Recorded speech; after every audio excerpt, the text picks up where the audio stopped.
वारकरी संप्रदायासाठी ऐतिहासिक क्षण. आळंदी येथील माऊलींच्या संजीवन समाधी मंदिरावर 22 किलोग्राम वजनाचं सुवर्ण कलशरोहण. राज्यातील लाखो वारकरी भाविकांचं श्रद्धास्थान असलेलं आळंदी येथील ज्ञानेश्वर माऊलींच्या संजीवन समाधी मंदिरावर 22 किलोग्राम वजनाचं सुवर्ण कलशरोहण सोहळा अगदी काही क्षणांपूर्वी संपन्न झाला.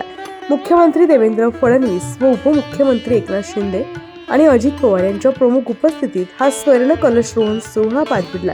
या ऐतिहासिक क्षण अनुभवण्यासाठी आळंदी येथे वारकरी मोठी मांदियाळी एकत्र जमली होती. माऊलींच्या संजीवन समाधी मंदिरावरील स्वर्ण कलशाचं सर्वप्रथम दर्शन आपण आपल्या प्रेक्षकांना दाखवत आहोत.